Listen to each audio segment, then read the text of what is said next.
It's Your Call, recognized for broadcasting excellence with an Emmy Award for Outstanding Talk Program. It's Your Call with Lynn Doyle starts now. When people get enough sleep, they actually learn better. When people get enough sleep, they have a greater tendency to not gain weight. When people get enough sleep, their memories are better. They've done experiments where they sort of put people as cavemen. They would have them sleep in a nice artificial environment from, say, 8:30 to 6:30. They didn't have to sleep the whole time. Two things came out of the experiment. One, people had a lot of mystical experiences. They started thinking about their dreams and really enjoying their dreams. Two, a whole bunch of people didn't want the experiment to stop. The reason is they said they never knew what it was to feel alert.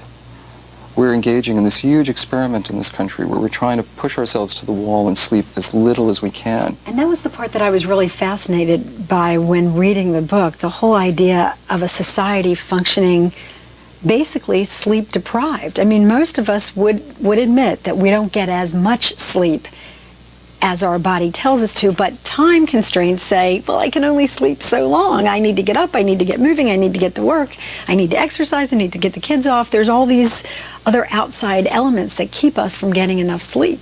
Right, but I want people to use their cycles. And what's really wild is that sometimes when people are able to protect their sleep a bit more, they find they're a lot more efficient on the job. They're a lot more efficient with the kids because they're more alert. So how do you protect your sleep? You have to give it a certain amount of time. How does that all tie in with sex and romance and our love life? I think that Americans tend to have sex at times when they're just completely exhausted.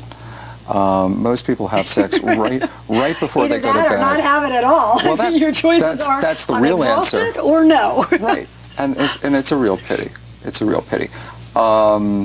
Americans talk about sex, dream about sex, think about sex a great deal more than they engage in it. And this is not what this country is all about. I think it's best for people when they can have sex when they're alert. And very often, early evening. It's a good plan. A lot of people don't think of it that way. A lot of people think of sex as something that helps them sleep. And the weird part is that whenever they do that in laboratory studies, it doesn't work. Now, maybe it's because of how they do the studies. But maybe it's who's having sex with whom. Yeah, that has a big impact too. That could have a big impact on it. Right, but what it really comes down to is to enjoy sex. You want to have it as a time with your partner where you're sort of alert. And what a lot of people do is they end up using weekend mornings because that's the time where they can sort of close the door and the kids don't have to come in and they can do things. Sunday afternoons can be very pleasant that way. There are different impacts on pregnancy in terms of when you time having sex. But the really interesting thing is something called REM sex. Because it turns out that sleep is this extraordinary series of events. It's not one thing. If we could remember what we did in sleep, we would probably feel like we were living several different lives. But one of the parts of sleep is called rapid eye movement sleep or REM sleep. That's when we usually have our really interesting dreams. That's when testosterone peaks.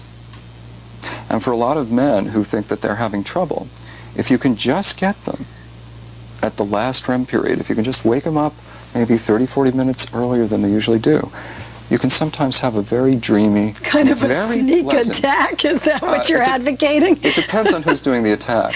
I find that the men don't seem to mind as much as the women do. Now, why that is, I can't tell you. But in general, if you can try that out, a lot of people find that it's a completely different kind of sexual experience.